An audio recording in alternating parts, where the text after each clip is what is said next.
पुत्रदा एकादशी। युधिष्ठिर बोले, श्री कृष्ण कृपा करके पौष मास के शुक्ल पक्ष की एकादशी का महात्म्य बतलाइए।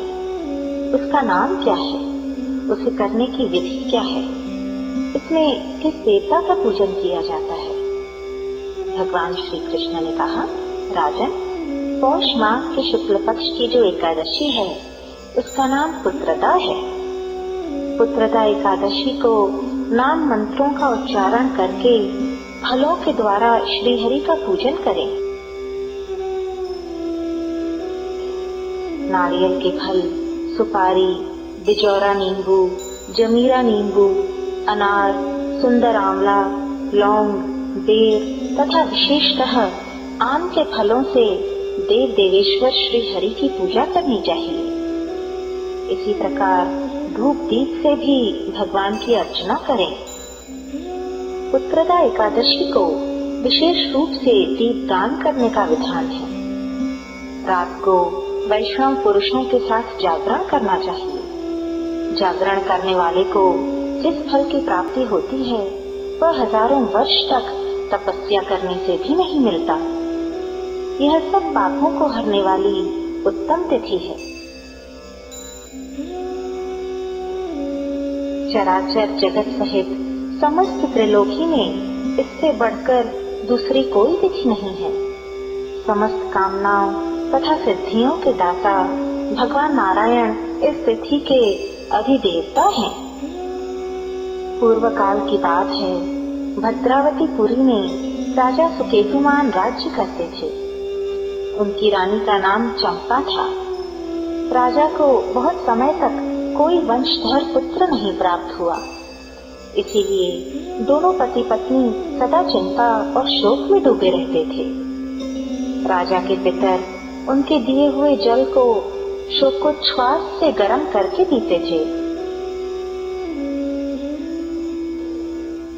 राजा के बाद और कोई ऐसा नहीं दिखाई देता जो हम लोगों का तरपा करेगा। यह सोच सोच कर पितर दुखी रहते थे। एक दिन राजा घोड़े पर सवार हो गहन वन में चले गए। पुरोहित आदि किसी को भी इस बात का पता न था।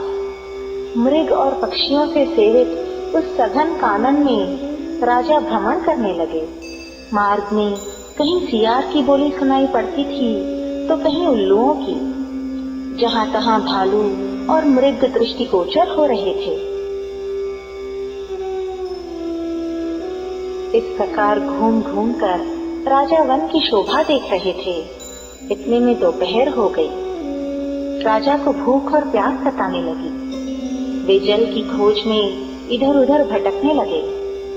किसी पुण्य के प्रभाव से उन्हें एक उत्तम सरोवर दिखाई दिया, जिसके समीप मुनियों के बहुत से आश्रम थे।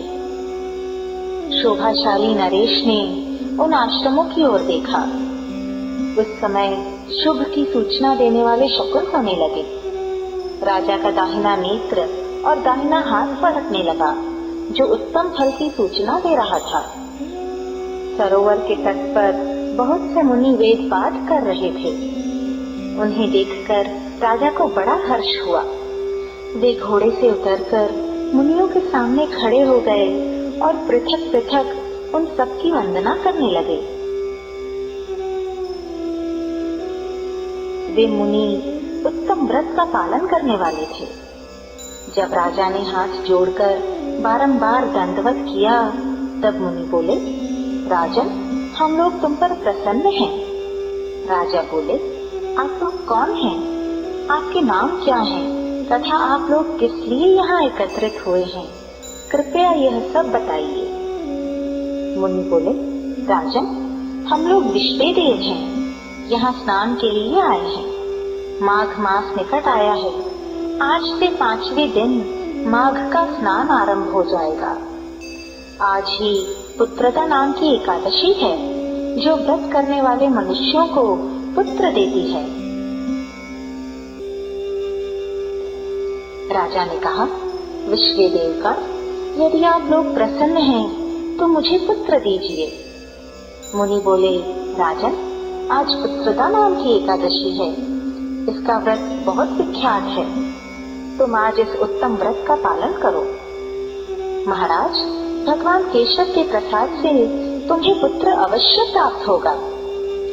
भगवान श्री कृष्ण कहते हैं, युधिष्ठिर, इस प्रकार उन मुनियों के कहने से राजा ने उक्त उत्तम व्रत का पालन किया। महर्षियों के उपदेश के अनुसार विधि पूर्वक पुत्रदा एकादशी का अनुष्ठान किया। फिर द्वादशी को पारण करके मुनियों के चरणों में बारंबार मस्तक झुकाकर राजा अपने घर आए। तदनंतर रानी ने गर्भ धारण किया।